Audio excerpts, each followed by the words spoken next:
Bom, a decisão pela equipe titular passou primeiro por alguns jogadores não viajaram, né? Bruno Henrique e Luiz Araújo, não tinham condições de jogo, foram barrados. Alguns jogadores não poderiam começar porque vieram de férias. Lino, Emerson, Royal, Saul não poderiam começar o jogo. Arrascaeta sentiu um desconforto no último jogo e montei com as peças que eu tenho um time, no meu modo de ver, da mesma forma que eu falei no primeiro jogo, suficiente para poder vencer o jogo e fazer um grande jogo. E foi assim como fizeram. O Cebolinha, estou muito feliz por ele, porque é um jogador que se esforça muito e tem muito talento, tem muito futebol ainda para dar.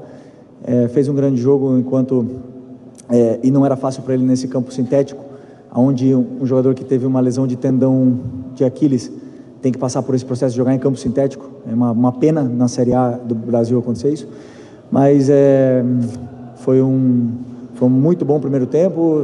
As ideias estavam muito claras, entraram.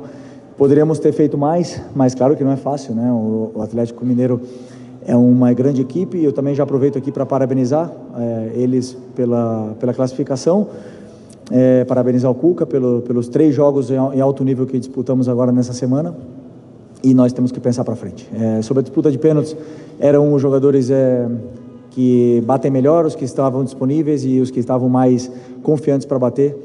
E eu mesmo já errei, muito confiante, já errei disputa de pênaltis. Pênaltis são pênaltis, não tenho nada para...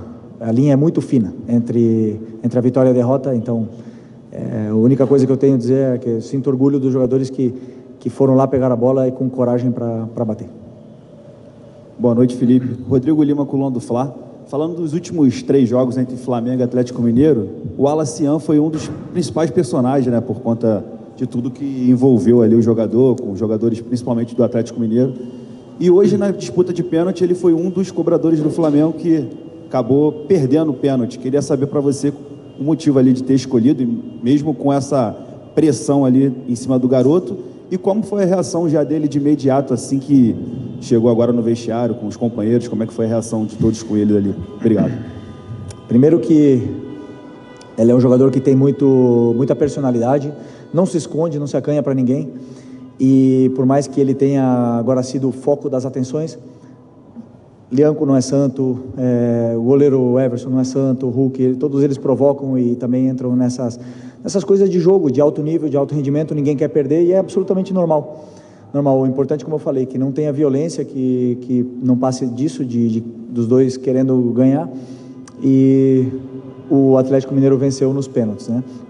O Wallace fez uma grande partida, fez tudo o que estava no plano de jogo, incomodou muito a defesa, criou muito espaço, gerou chances e tem personalidade para ir bater o pênalti com 19, 20 anos. Então isso demonstra a personalidade que ele tem e o futuro que ele tem pela frente.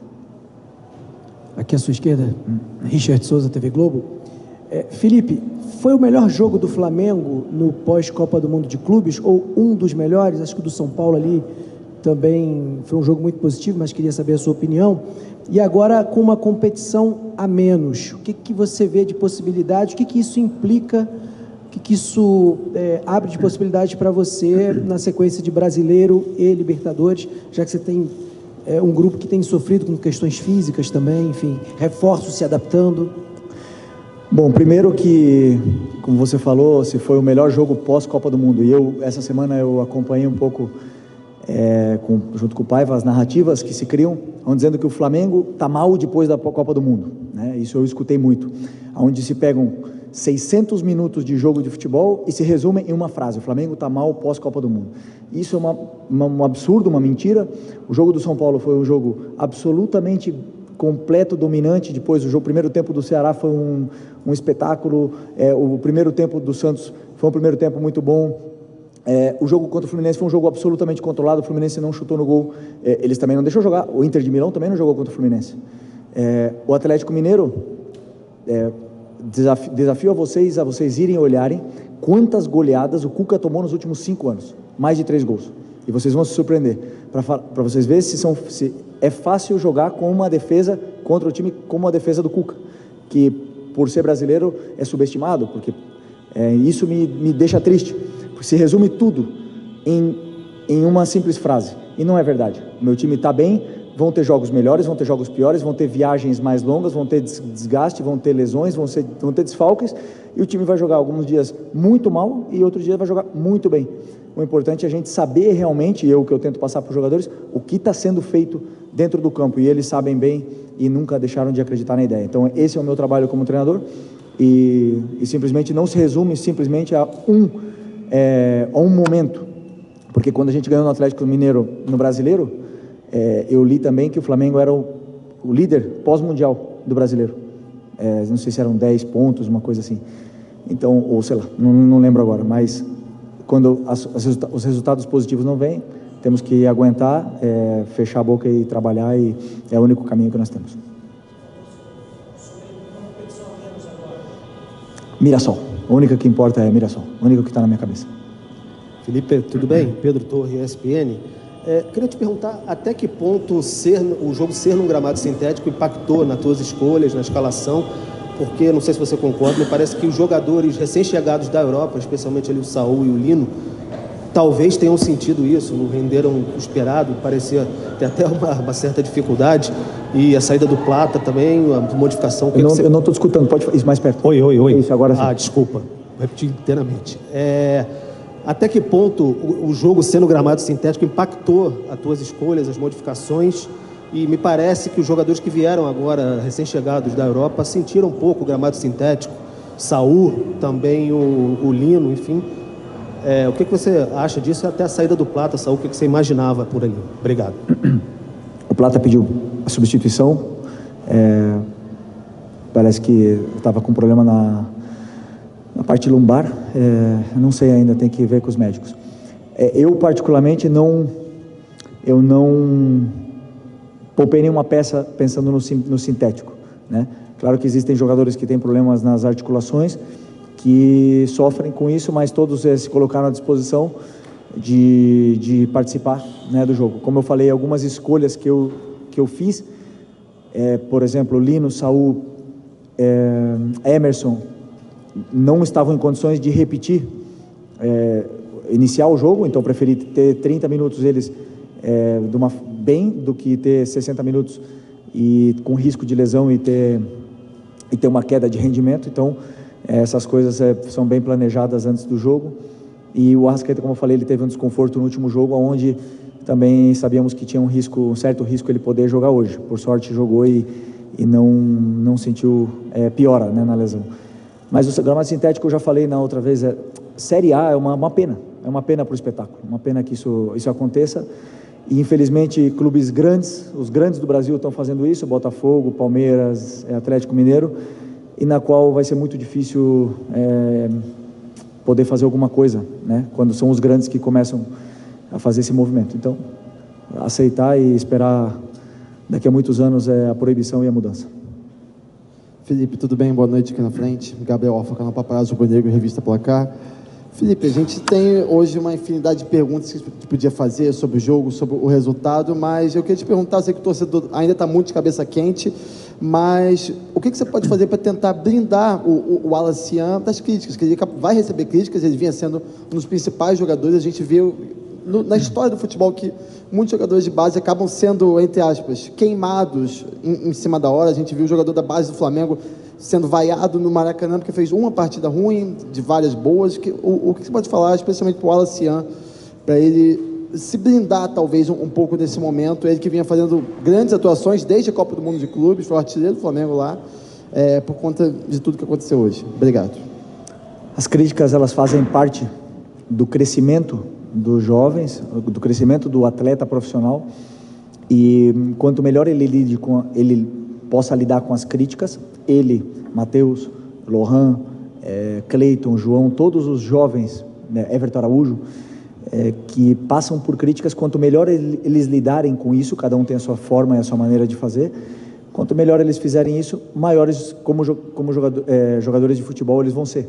Todos os jogadores, absolutamente todos, 100% dos jogadores que estão no meu elenco, no meu vestiário agora, foram criticados em algum momento da carreira. É normal, faz parte do processo.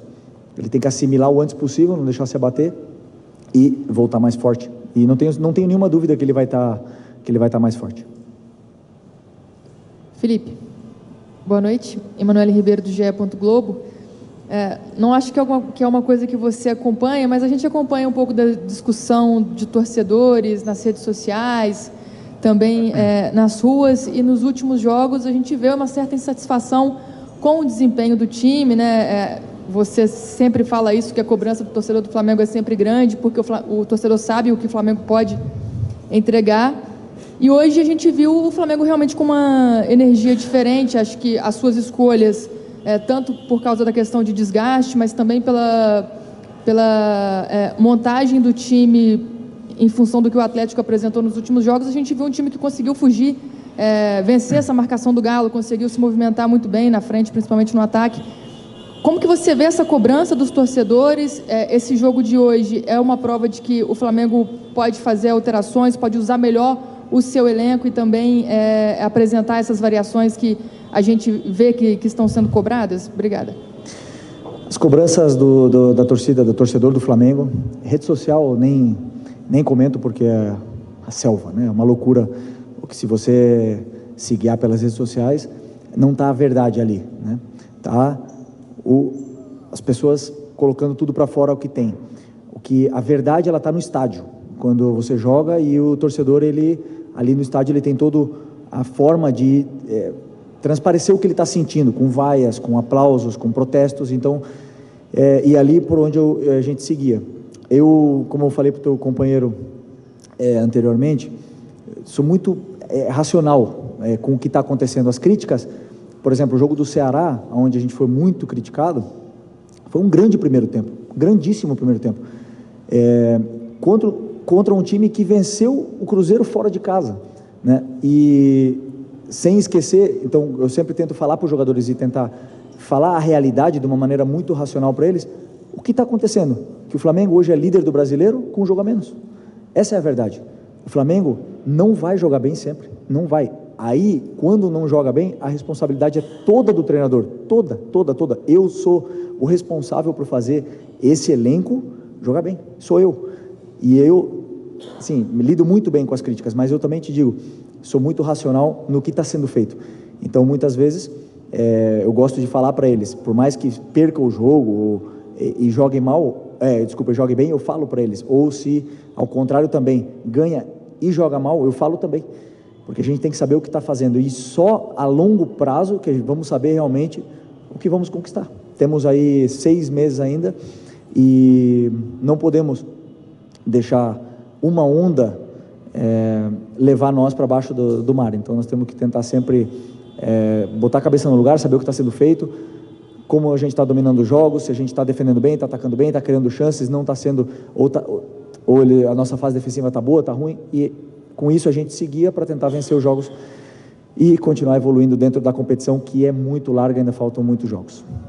Muitos jogos. Felipe, aqui, Sidão Marinho da Litoral News.